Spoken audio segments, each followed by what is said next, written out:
Hey everybody, thank you so much for tuning in. Today's video is another Dollar Tree video, and this one is a huge money saver if you're into farmhouse decor.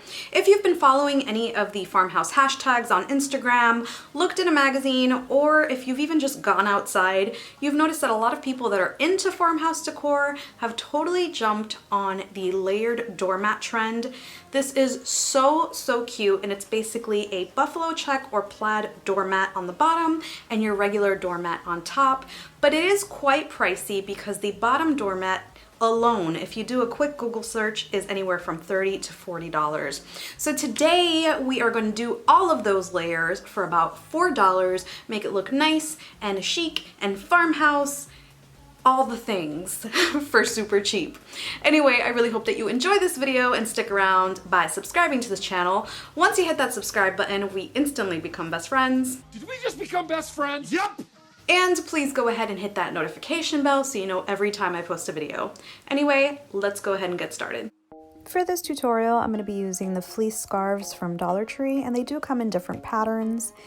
And what I am doing here is I'm keeping it folded in half, and I actually ended up cutting it in half thinking that I would be able to make one large piece, and I kept this in the video so that you guys don't make the same mistake. But because these have patterns, lining them up to make one big piece just wasn't working out. They weren't matching up, and when I did get them to match up, it ended up being a very small piece, as you can see here. So I did have to use another scarf in the long run because it just wasn't working. So I finally gave up and used a brand new scarf at the bottom, and I made sure to line up the pattern perfectly. It didn't matter where the edges fell, as long as those 4 patterns that you see right there lined up. Now, this is going to be a little bit bigger than my floor mat. I just want it to peek through. And to attach these scarves together, instead of sewing them, I am going to be binding them using some fabric fuse. And before I do this, of course, I double check that it is aligned. And then I just start adding my fabric fuse. This stuff is super duper strong, and you can wash this with no issue and it will not come apart. If you want to go ahead and use hot glue, you totally can, but you're not going to be able to wash it without it falling apart. But that's up to you. And I didn't want my scarf to go to waste, so I ended up using the piece that I cut off, and I matched it up because I just didn't want the original one to go to waste. So I added a bunch of glue. Since this is fleece, it's really forgiving. You can't even tell that these pieces are bound together. So I just added a really generous amount of my fabric fuse and let it dry.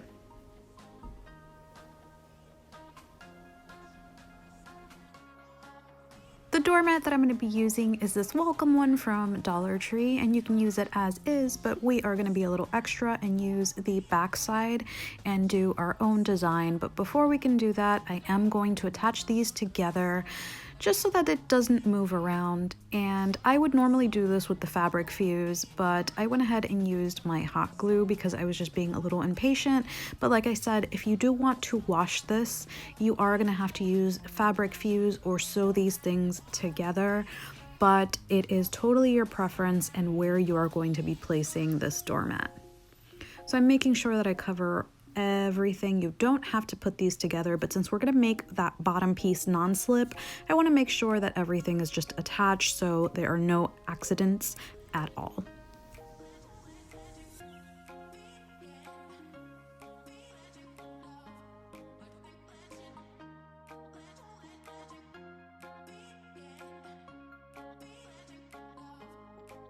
Now I'm going to cut down the bottom piece, and I'm just going to use regular scissors. I used really small scissors. I really recommend using larger scissors so you get more of an even cut. If you have a rotary cutter, that would be even better so that you get a nice straight cut without any scraggly pieces. I just took my time with this, and it would have probably been better if I measured it, but I just eyeballed it and everything was perfectly fine. I'm not moving my mat around, obviously, because I'm recording, but it would be a lot easier if you can move it around and get it closer to you. I even folded it in just so I can get a better angle on cutting. But like I said, it's whatever is comfortable for you and whatever you have on hand. I cut off the same amount of fabric on both sides, and once I was done, I flipped this over and it was time to make this non-slip. To make this non-slip, what I ended up using was the shelf liner. It is super easy to find. They do have a rug underlay at Dollar Tree, but that's a little harder to find. So I wanted something that anyone can find at any sucky Dollar Tree. I cut it down a little bit smaller than the mat itself, and then I attached it using hot glue. I do recommend using the fabric fuse, but since I already used the hot glue, I figured why not. If you're gonna use the fabric fuse, you can put this whole thing in the washing machine with no issue. With hot glue, you really can't do that. I recommend putting it in a gentle cycle and air drying if you are going to be using the hot glue. Now I just took my hot glue gun and added little squiggly lines everywhere. If you can't find the shelf liner, you can just do this and it will definitely make it non-slip. This is what I did on my Halloween mat from last year. I'll leave that video in the description if you want to see that. But just adding bits of glue adds a little bit of traction so that you don't slip and fall. This is definitely something that you should consider adding even if you have the shelf liner. So I'm going to cover my entire mat, and then I'm going to add my second piece of shelf liner on top of that and cover it with more of the glue squiggly lines.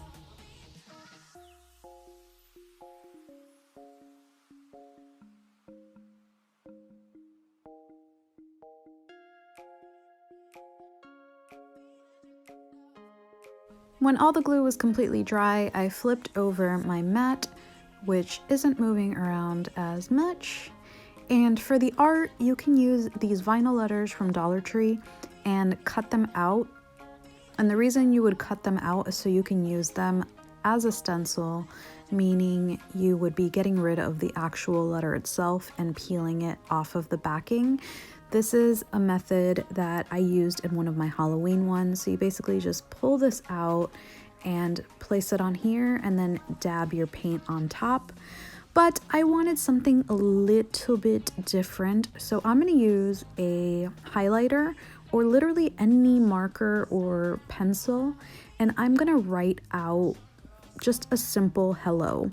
Since this has little grooves in it, I can actually tell if I am going off to the side or not. So I just made sure that I put my finger down at the bottom after I finished every letter so that I knew where to end each letter.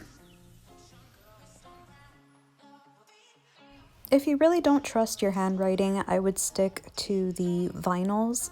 It would make your life a whole lot easier, and that's why I showed you guys at the beginning, because I know a lot of people don't like their own handwriting.